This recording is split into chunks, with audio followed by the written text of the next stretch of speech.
subscribe to our YouTube channel and press the bell icon to get the latest updates. In this edition of Global Print, I would like to talk to you about the India-Russia relationship, why it seems to be in a state of siege, telltale signs of which were manifest when the Russian Foreign Minister Sergei Lavrov was visiting Delhi last week. But before I talk to you about this, dear viewer, I'd like to make an appeal to you. Please do subscribe and pay just a little bit for the Print's free, fair and unhyphenated journalism. You know that we have been bringing to you the best stories, the best videos over the last several months of the pandemic, so please do continue to support us. You will find in the description of this video links for a domestic as well as for an international audience to subscribe, so please do press on that link and pay just a little bit. Now back to my column Global Print, in which I talk about the sense of tension that persists between India and Russia these days. And this was manifest when Sergei Lavrov, the Russian foreign minister, was in Delhi last week. Now, why do I say that? So let me take you to the press interaction between India's External Affairs Minister S. Jaishankar and Sergei Lavrov. And in the opening remarks of which Mr. Jaishankar, instead of saying the time-tested India-Russia relationship, he said the time-tested India-US relationship. Now, you would say, why should one take a second look at that? Because the External Affairs Minister is somebody surely who has a lot of pressures on him on a daily basis, lots of things coming to him from all directions, which he has to grapple with and deal with constantly on a minute-by-minute basis. And you would be absolutely right. A slip of tongue is no big deal. It can happen to anybody, to you, to me, to Mr. Jaishankar. But I would like to argue that this slip of tongue is actually also quite revealing. And the reason that I say that is as follows. It seems to me, and not just to me, but there is a growing public perception that India is gravitating towards the US sphere of influence. Now, why would I say that? I would also like to say here that I have also conducted an interview with Vyacheslav Nikonov. He's a close confidant of Russian President Vladimir Putin. He's also the chairman of the Science and Education Committee in the Russian Parliament, which is called the Duma. And I put the same question to him exactly. What is the tension about? And he referred to me to India's participation in the Quad. He argued that this was a pro-US led grouping. He called it an alliance. I disagree. And he said that the fact is that by being a member of this Quad, India is showing that it is part of a US led coalition.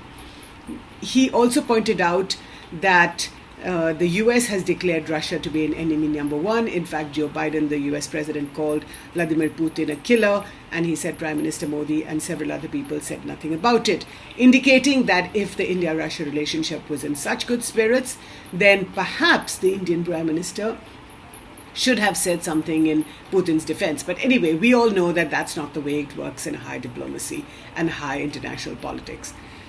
Now, this public perception of India gravitating towards the US sphere of influence. The first is, what's wrong with that if that's true? And the second is it true?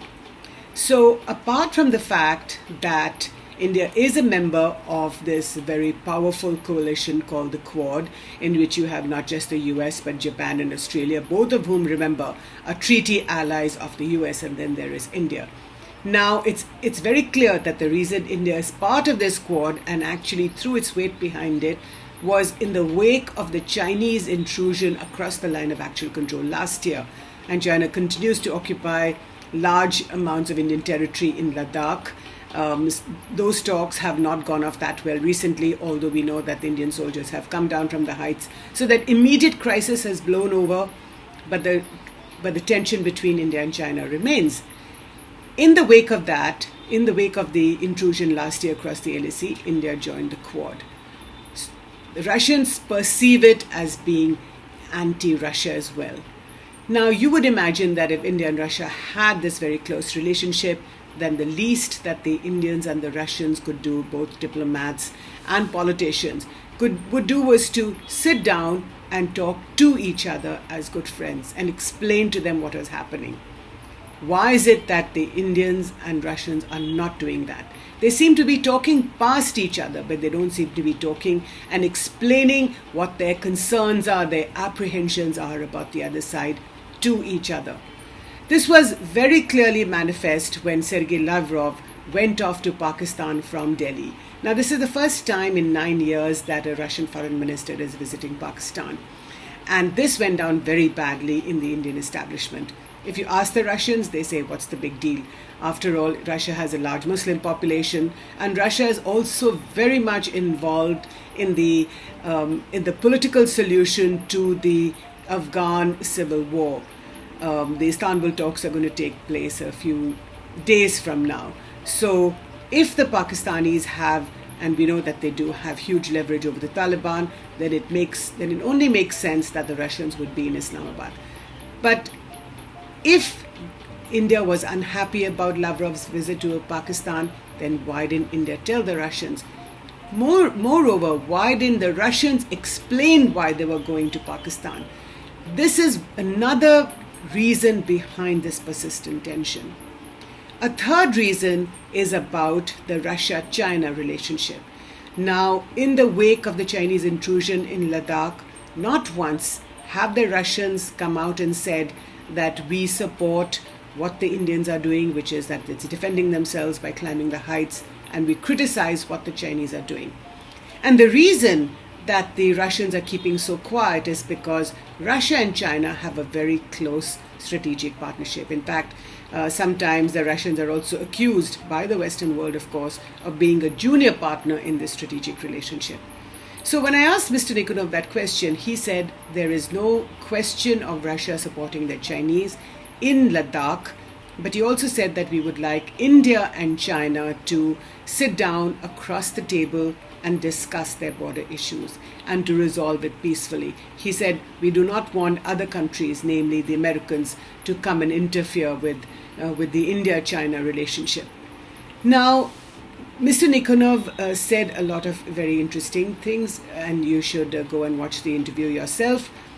But to come back to this perception of why India seems to be gravitating towards the American sphere of influence, and let me draw your attention to the fact that Sergei Lavrov, when he was in Delhi for just over 24 hours, did not meet Prime Minister Modi. Now, the Indian establishment will argue that the Prime Minister was campaigning in West Bengal. There is a very important election, of course, that's going on there, and that he was not even in Delhi at the time. Remember, though, that John Kerry, the US presidential envoy on climate, was in Delhi on the exact day that Sergei Lavrov was in Delhi. And in fact, the day after, when Lavrov flew to Pakistan, Kerry stayed back and met Prime Minister Modi on that day in Delhi. So either there is a problem with the schedule keepers in the Russian or the Indian establishment, or again, they're simply not talking to each other. I cannot believe that diplomats who spend a large amount of their time making schedules, keeping appointments, looking at protocol issues like this, could not tell the Russians that, look, the Prime Minister is not in town, so perhaps you can delay your visit by a day or so. And this is what my column is about, Global Print, which is that neither the Indians nor the Russians are taking the time to talk to each other. They're ignoring each other's sensitivities. Whether Russia has needs in Afghanistan and therefore needs to talk to Pakistan, whether India has the need for the Russians to say something publicly about China, no real conversation is taking place. You would argue that in a changing global order, India doesn't need to explain itself to anybody.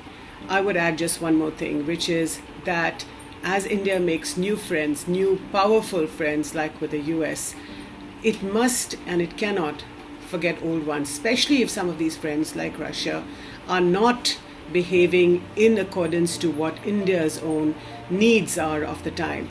If the Russia-China relationship bothers India, then Indian leaders must sit across the table and explain its concerns, its apprehensions to the Russian leadership. So read my column Global Print and tell me what you think, and thank you so much for watching. This is Jyoti Malhotra.